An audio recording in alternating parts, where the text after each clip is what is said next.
Steve Harvey telling people he used to be homeless. That's my story. That's not his story. Steve Harvey wasn't never homeless. When Mark Curry was touring with him 25 years ago, he was making $3,000 a show in cash and doing 5 shows a week. They just tell the stories. Katt Williams has set Hollywood on fire. Somebody call Superman, call Flash, call Spider-Man, because they need extra water or something to extinguish this fire, because Hollywood is on fire after that interview. Now, if you don't know what I'm talking about the Katt Williams interview that he did on Club Shay Shay, that he did with Shannon Sharp, that has gathered almost more than 30 million views. Now, the original interview is about 3 hours long, and that video has over 30 million views in 4 days as at the time I'm recording this video. Now, before we continue, hi, welcome back to my channel. My name is Omomi, aka Petite Diva, and in this video we're discussing the Katt Williams interview and how he dragged almost everybody and mentioned things that made people go, oh my god. Like literally everybody, almost everybody was mentioned. And in this video I'm going to talk about some of the things he said. I'm going to put up people's reaction to what he said. I'm also going to explain some context to what he said about some certain people. So if you want to know everything about the whole interview and to check out if he was lying or not, then you have to watch to the end, because this video is going to be long. So get your popcorn, get your drink, or get your tea and sit down and relax and watch this video. Steve Harvey telling people he used to be homeless. That's my story. That's not his story. Steve Harvey wasn't never homeless. When Mark Curry was touring with him 25 years ago, he was making $3,000 a show in cash and doing 5 shows a week. They just tell the stories. Thanks to my wife, I'm where I am. You said that about the first wife. You forget that? You told us it was her. Then you went and married somebody else that think like a man. Like, what are you talking about? I came in this business saying I was going to expose. When I talked about Michael Jackson, when I talked about R. Kelly, they canceled me for these things, because why would you talk about another black dude? Race is not where the line is drawn. It's God's side and the other side. And we don't care nothing about the other side. Period. All of these big dick deviants is all catching hell in 2024. It's up for all of them. It don't matter if you Diddy or whoever you is. TG Jakes, any of them. All lies will be exposed. That's all. And anyone who takes that the wrong way, know why they take it the wrong way. The truth is the light. And you have no normal being. Now, some days ago, Katt Williams had an interview with Shannon Sharp on his channel, Club Shay Shay, and he went in. So Katt Williams is a black American comedian and also an actor, and he talked about almost everybody. I thought I would not know some people, but it was like I knew almost everybody was talking about. He talked about Michael Blackson, he talked about Jonathan Majors, he talked about Ludacris, he talked about Beanie Mac, talked about Steve Harvey, talked about Taraji P. Henson, talked about almost everybody, talked about Monique, he said things that, if we look back at it, if you are following Hollywood, you will know that some of the things are things we've heard that goes on, but we just needed somebody inside to let us know what's going on and to actually open their mouth to say things. He talked about Diddy.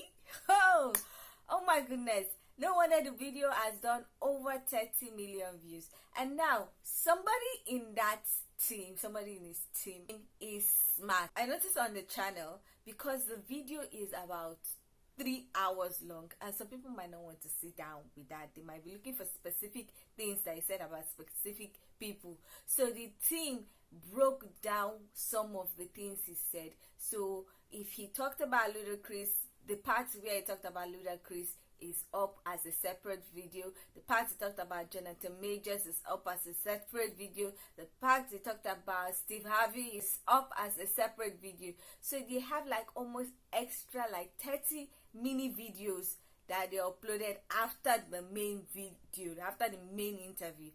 And those 30 videos, if I tell you that they are doing well, they are doing numbers.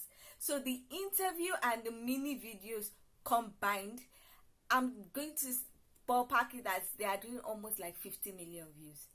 And as a YouTuber, I'm just looking like, if those videos are monetized, oh my God. Any which way, let's check out some of the things Katt Williams had to say, and then I will come back to talk about some of the things that he said and give context to a particular person that he mentioned. Got the offer, Then what happened? but I turned it down. Why? Because you shit on Bernie. And I know the truth. You think I'm gonna let you shit on Bernie and then come get me? I'm the next king? Fuck you. Why? Because the whole time Bernie was here, you was acting like you was funnier than him. The reason you was supposed to go last is because it was your tour. Tell the truth. It was Steve's tour. Not it was going to be called the Kings of Comedy. It was Steve's tour. These are the guys opening for him. Of course you got to close if it's your tour. That's why it was such a big deal. But you couldn't do it because you can't beat the best. And until you humble yourself, you will forever be kinged by the king. And because you finally did it, because you had no other choice, and now that he gone, you gonna act like he wanted to be a movie star. You stop it. You stop it. That man was funnier than all of y'all, and y'all thought y'all had one over on him. You thought he was black and ugly, and you were good looking, and he couldn't make it because you did. And that ain't the way comedy works. The king is the funniest. Period. Every time. And that's why no audience member was ever swayed. It didn't matter where Bernie went. You think if Bernie went first, he wasn't the king? Get out of here. Get out of here. Get your ego out of this. You let the best be the best. The TV. They offered him $50 million and he turned it down. Who gonna turn down $50 million? Now, I've had to turn down $50 million 4 times. 4 times. Just to protect my integrity. Right. Because P. Diddy be wanting to party. And you gotta tell him no. You got to tell him no. I did. I did. See, I got the receipts for everything I'm telling you. That's why I can say them so freely. Kid, I need to know. You here, get your number. Thank you, sir. Thank you. Come on. Because early on you was accusing me of being... Katt, man. Yeah, it's crazy. I mean, but you know, some of these people... Martin tried to put me in my first dress. When he had to go on his hiatus, he tell me, Katt, when I come back, I need you. You my young partner. You my brother in comedy. When I come back, just promise me that my next movie, it'll be me and you. We gonna do it together. We gonna do some buddy cop shit. I said, Martin, you got my word, my nigga. Katt has rebounded in tip-top shape in his latest venture. Now, I don't know about you, but I find that to be great news. Either way, the self-labeled conspiracy theorist doubles down as the Illuminati reporter. Within the hour-long event, Katt manages to address race relations and his own trials and tribulations. There's that rhyming again. Those trials and tribulations, if you didn't know, were a barrage of arrests dating back to 2009 that have stunted his public persona, so to speak. Most of the arrests resulted from allegations of assault, battery, and courtroom no-shows. However, Katt's contentious relationship with the law doesn't stop him from inspiring others. Dirt TV. No, so there was a crossroads where we were both invited to an Illuminati thing, and it had to be one or the other of us, and decisions had to be made. So it was both of us, we were equal. One of us had to cut off all their hair and couldn't do the sideburn thing no more with the points. And the next person, they said, was going to get $200 million because they were going to pay him $10 million a movie to do 20 movies. And that's how the conversation happened. One of those persons turned out to be Ludacris, and the other person turned out to be Katt Williams. Now, one person ended up with a light-skinned, ugly-faced wife that's never done it. Remember I told you that if I say that, it applied to 7 people? Yes. It's part of what they give you. Okay? That's why people believe in rituals right there. Is because, well, why would he lie? I don't know why liars lie. But I can tell you this. We auditioned in Los Angeles. Yes. I was audition number 201.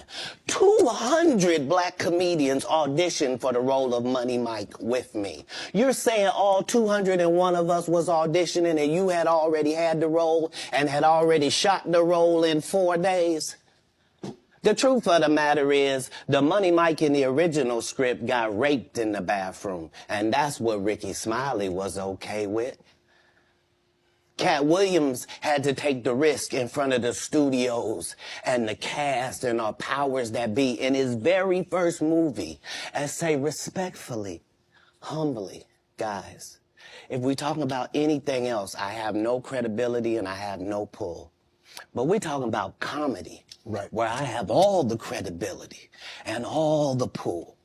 The problem with Friday After Next is we're trying to make a classic comedy. And this comedy involves a rape.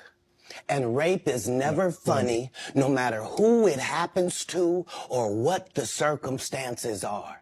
Most comedians don't get booed enough. I mean, this is how you end up with a Michael Blackson who's a real African doing a fake African accent. Okay, this guy is mad at me. All I did was give him the best advice of his life. Remember, he was wearing dirty dashikis. And I told him he needed to dress to be in the position that he's trying to say that he's in. And if you're the African king of comedy, sir, there's actually comedians in Africa doing comedy. If you're going to say that, you got to go to Africa and get a school, dude. Everybody got, you got to put in some work. And these guys, they take my advice. They change their whole persona. And then they hate me for it. And generally, I'm just too big to comment or make a statement about it or do a live or any of that. But when it gets to be a whole grouping of these guys, I got to come and talk to Shannon. Now, Katt Williams talked about Michael Blackson. Michael Blackson is a Ghanaian that is a comedian in the USA. And he said he's using a fake African accent. And I have to come here as an African to explain something. Now, Africans have accents. Almost everybody has an accent. African people have their own accent. Even in Africa, we have different countries, and different countries have their different accents. And sometimes when we go outside Africa, it's harder for non-Africans to understand what we are saying when we talk in our African accent. Now, the way I would talk to a Nigerian or an African is different from the way I would talk to a Black American or British person, even a white person, or even an Arabian person. Because I noticed when I was traveling and when I landed in the UK that people who will tell you, pardon, every time you're talking and you're like, what is going on? So I had to get another accent. The way I talk on this video is not the way I talk in real life, because at one point when I was talking with my accent, people were telling me, write in the comment section that they don't understand me. So I knew I had to talk in a way that it's clearer for a wider audience, because this is YouTube. My videos could go anywhere. I've seen my videos go to Russia, Germany, and the rest. And I would want them to understand what I'm saying, because I don't put captions. So I would want them to understand what I'm saying. So I have to talk in a way that it's understandable. So I understand why Michael Blackson is doing that. I believe that's the reason why he's doing that, because he wants to communicate with the audience. And he's not talking to an African audience. He's talking to a Black American or even white American audience. So he has to talk in a way that it's understandable to the people that he's targeting. Because if he's a comedian, the point of being a comedian or telling you jokes is for people to understand it and laugh and then you get good feedback or bad feedback. But if they don't understand your accent and you are talking and talking, you're just rambling. So I guess maybe that's why he's using a fake accent. I'm not sure. Another thing that he talked about concerning Michael Blackson is the fact that there are good comedians in Africa who are actually king of comedies in Africa, and it's true. But the thing is, I feel like if those guys were to talk to or perform in a Black American or American crowd, they will not do well, because your sense of humor is based largely on where you grew up or what kind of exposure you have. Now, as a Nigerian, my sense of humor is more related to Africans or Caribbeans. Sometimes when I listen to some British, even if they're Black, British comedians and even Black American comedians, and I listen to them, I'm lost, completely lost with something. The crowd is clapping, the crowd is laughing, and I'm like, what are they laughing at? Because my own experience, my own context is based on my lived experience. So my ability to understand some jokes will be based on that. So I don't think that if those guys were to perform before a Black American or American audience, they might not do well. And Michael Blackson has been able to adjust his set, his performance to suit the Black American community and audience, and I think that's working for him. So comparing Michael Blackson to African comedians that are based in Africa, I don't really think that's fair, in the sense that everybody's audience sense of humor is different. So I just wanted to say that about Michael Blackson's issue that he talked about. Anyway, let's check out some people's reaction to his interview and also the receipts that have been brought out. This interview with Katt Williams is the best interview that I've ever seen in my whole entire life. 2024 is starting off with a bang, let me tell you. Katt Williams did not leave any stone unturned in this interview. I mean, he has been exposing stuff for years and everybody wanted to call him crazy. But this one, he's literally exposing it all. He talks about P. Diddy's parties and how famous people go there for money. He talks about Chris Tucker being on Jeffrey Epstein's island. He talks about Harvey Weinstein. He talks about Kanye and how they try to label him as crazy. I mean, he literally talks about it all. He even talks about how the government works and how actually crazy it is, and how the elites work in society. Which is nothing new with Katt Williams. He has been trying to tell us this stuff for years. But this one, he is laying it all out, leaving nothing left out. And I want to post this whole video so bad, but it is entirely too long and there's so many good pieces of this. So if you have not watched this whole entire Katt Williams interview, definitely go watch it. Because now you can see why they try to label someone as crazy and blackball them, when honestly, they are true and they are telling facts, just like Katt Williams has always done, and now everybody's starting to see.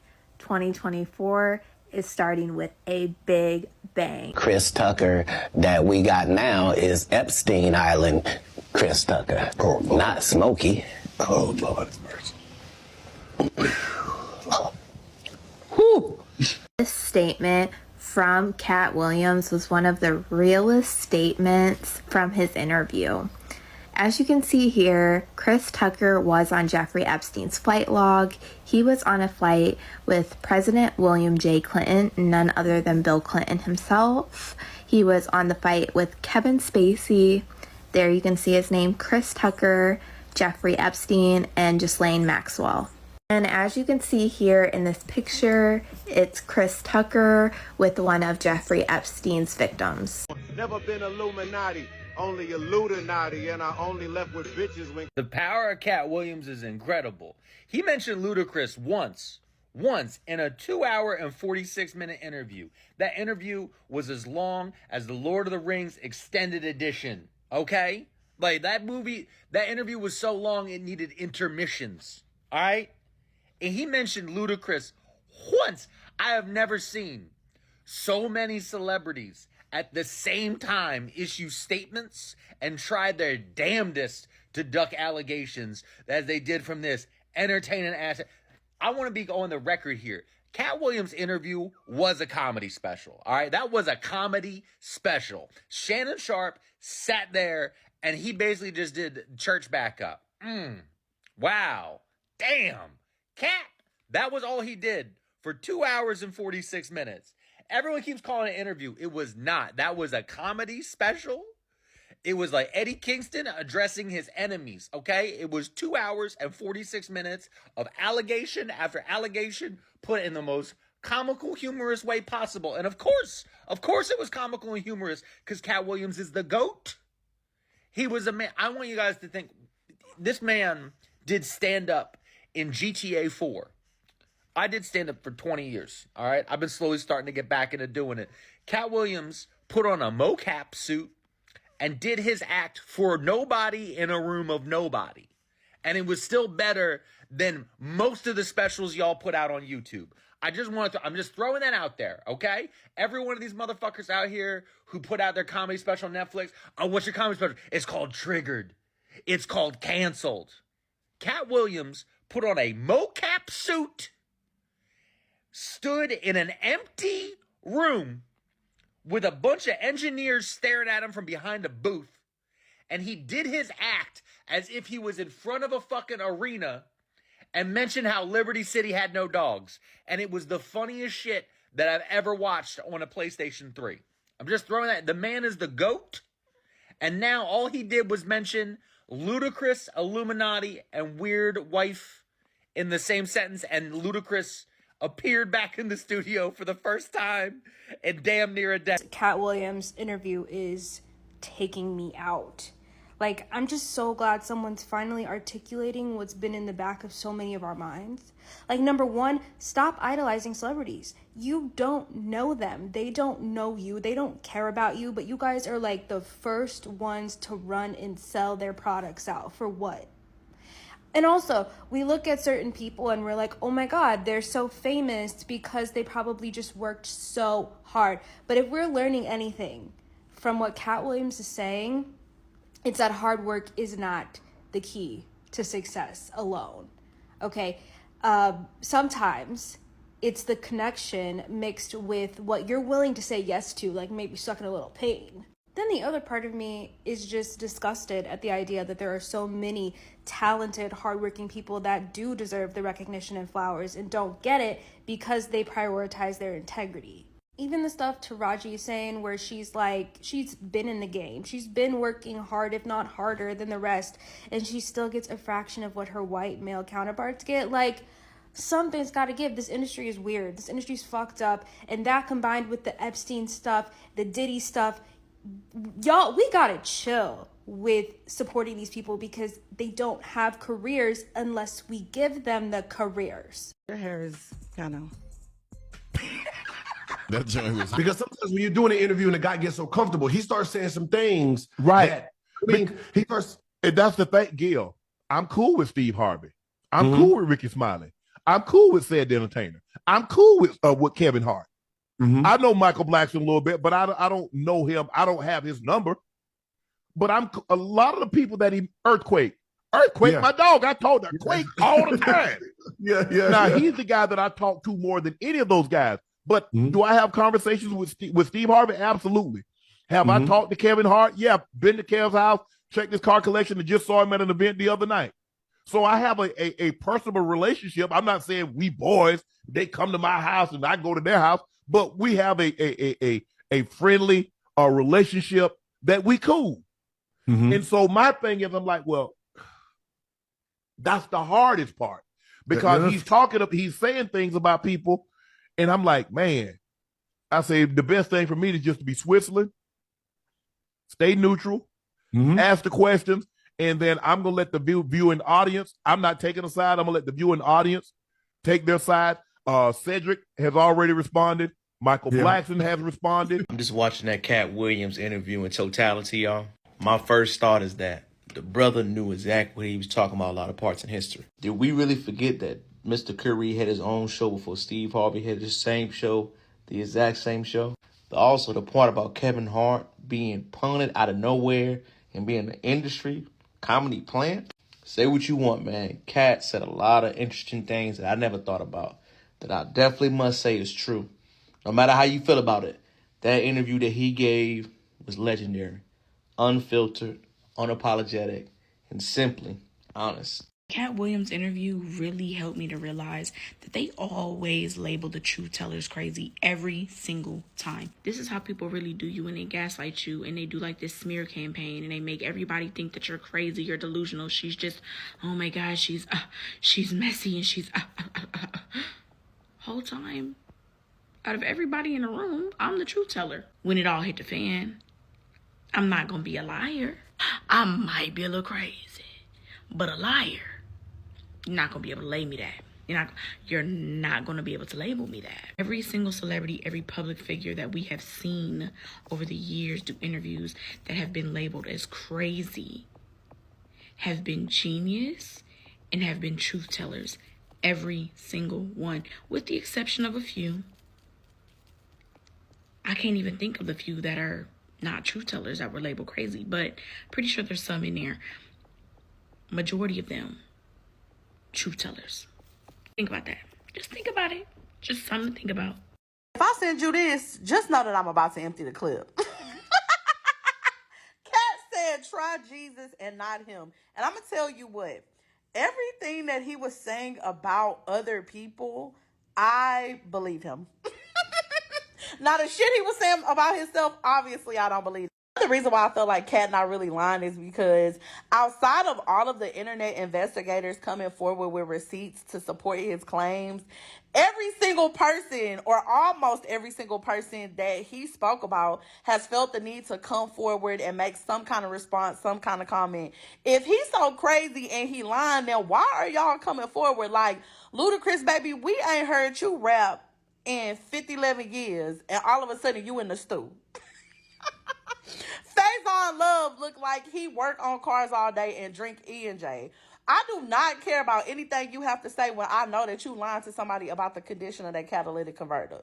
You could have stayed in whatever aquarium they have you housed in. Even with Ice Cube coming forward to, I guess, call himself clarifying a few things, only further solidify what Katt said. You said that Ricky definitely tried out for Money Mike, but you didn't cast him as that. You know why? Because nobody would have believed him as a pimp. You know what we would believe him as, though? A crackhead Santa Claus stealing gifts on Christmas. We could see that. Absolutely. All right, boom. The next thing you said was Money Mike's part started off small, but because Katt was giving y'all such gold, the role kept growing and growing, and y'all let him improvise. Is that not him writing his own?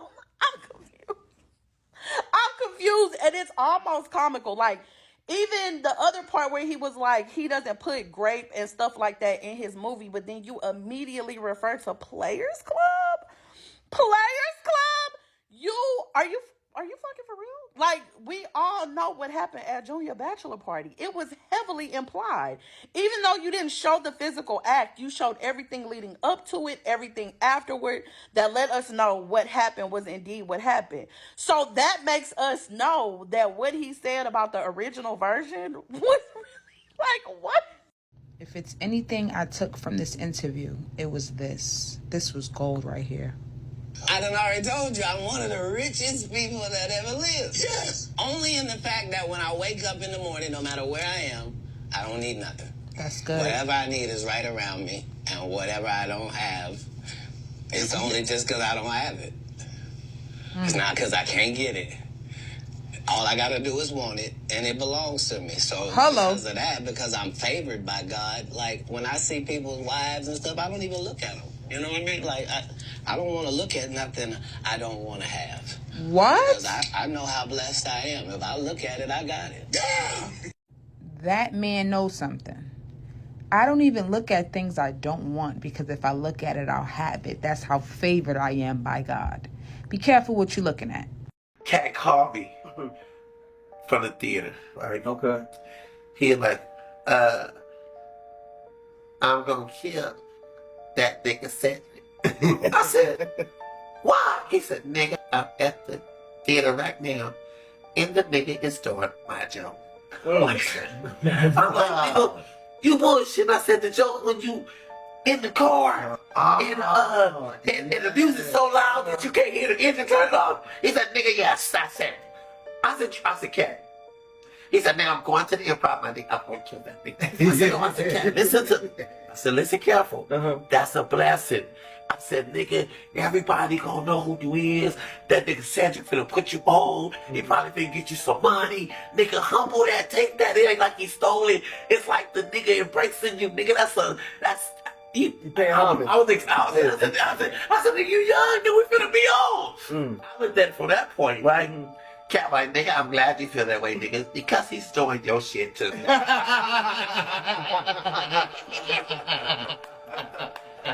That ain't word. I said, nigga, what are you doing? Nigga, he's pop locking as we speak. Right. I'll tell you a joke, but I'll never tell you a lie. Ricky Smiley was never supposed to be Money Mike. Money Mike was gonna get essayed in that movie. I made it funny for him not to be essayed in that movie. There's a lot of comedians that should be in there, but they haven't came out yet. Why y'all let Steve Harvey get away with wearing a hairpiece that looked like the type of a microphone? And on that subject, why y'all let him steal Mark Curry's show? Hanging with Mr. Cooper was a good show. Ricky Smiley and Tyler Perry are only good when they're wearing dresses. Don't kill the messenger. So I got this comment right here on the Shannon Sharpe and Katt Williams video when I say he made $1.5 million so far off the video.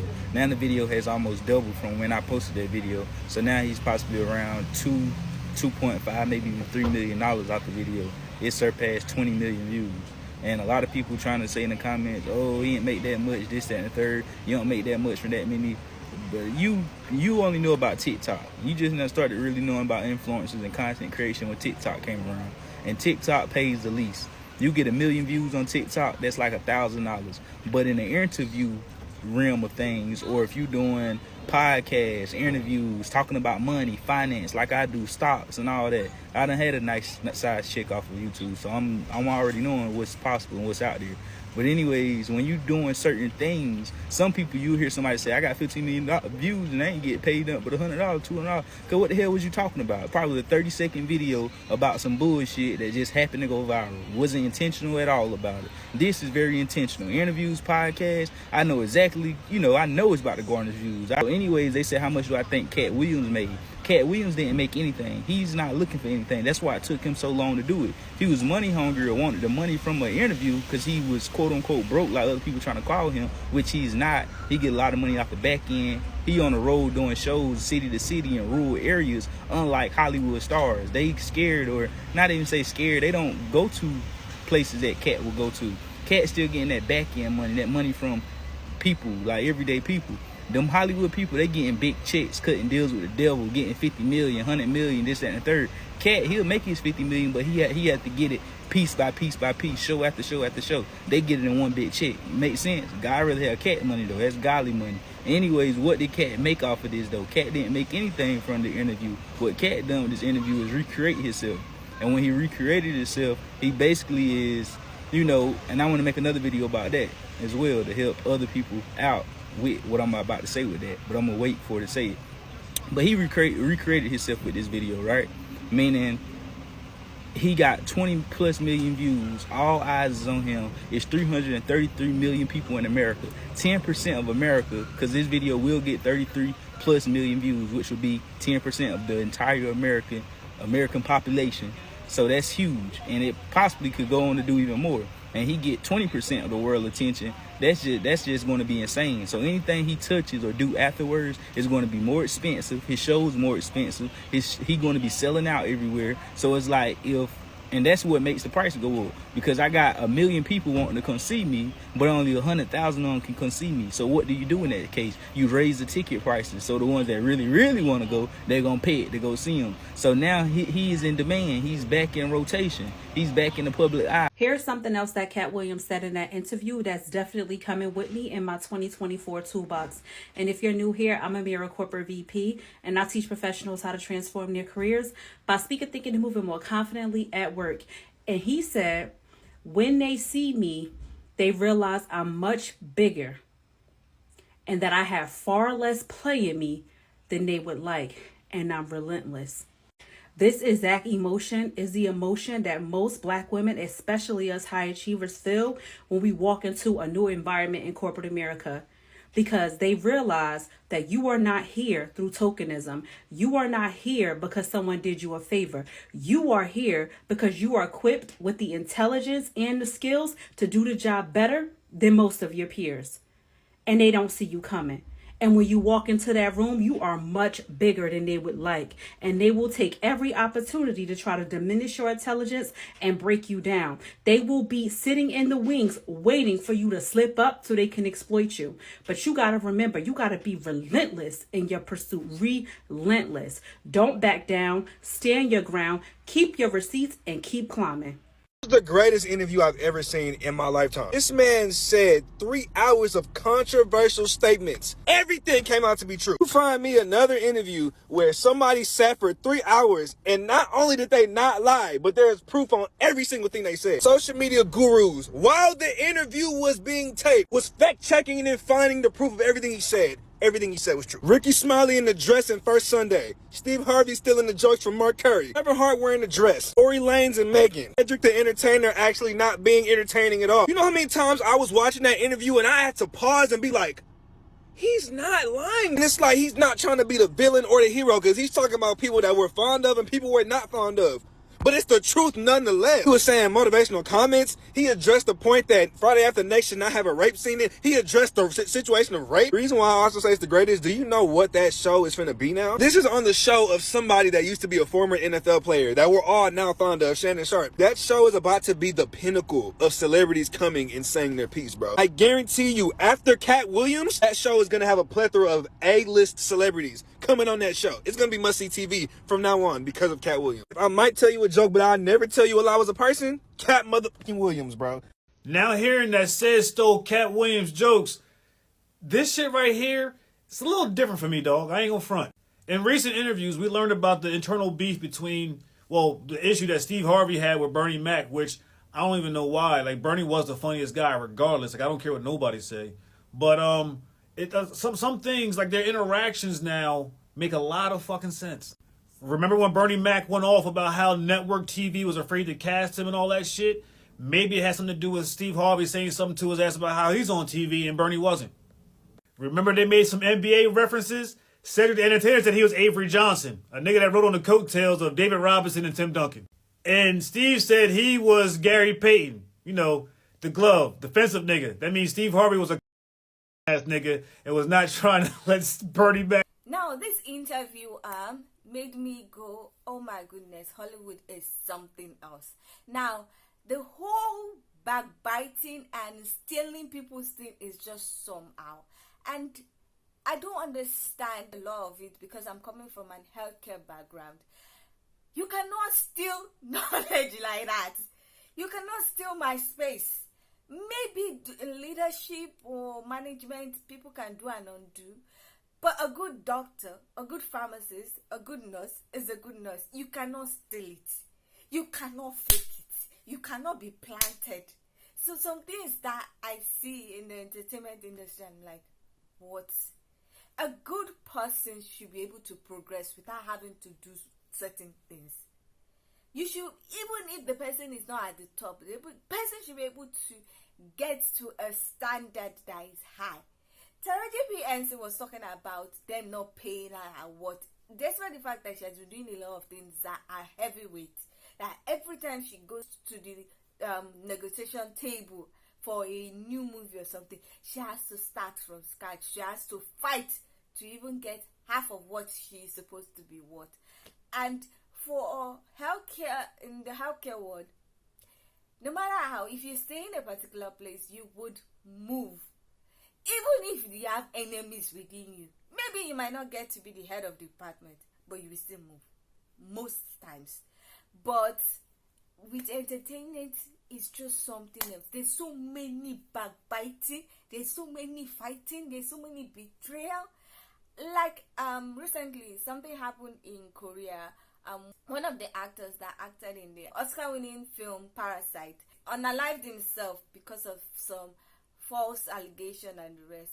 And one of the things that pained me about what happened to him was the fact that I don't think he had like support, like entertainment people support, like celebrity support. Everybody was just trying to hide because they don't want anything to happen to them. And for me, I just felt one particular kind of way. And the fact that I'm hearing that it's almost the same thing that is happening in Hollywood. Nobody has their back. I don't understand. Are any entertainers or celebrity friends, or are they trying to get ahead of them? The whole Beanie Mac and Steve Harvey thing is just like, oh my goodness. Then hanging out with Mr. Cooper, Mike Curry, and Steve Harvey's show, and I'm like, what is going on? Then you have to do so many things that I knew that you have to do so many things if you want to grow or become a big star or get the big check. So if you don't do it, they will frustrate your efforts, even if you are a good person, even if you are a talented person. Then the whole thing about plants. Now, personally, I'm going to say this personally. Kevin Hart and Tiffany Haddish, I have never vibed with them. And this is me. Yes, especially when Tiffany Haddish was really popping before she had all this DUI issue and the rest. I have never ever vibed with them. I feel like Tiffany Haddish is the female version of Kevin Hart, and I did not vibe with them. I did not think they were funny. I just thought they were a bit too loud. And the fact that Katt Williams is saying that Kevin Hart might be a plant, and I'm like, that's a possibility, because I don't know what he does that is making him to earn so much money and be in so much movies. But it seems that that's what goes on in Hollywood. And I saw a video of Gary Owens talking about some things that happened years ago when he was still young in the game, and how the whole situation put him in a fix. But he said no.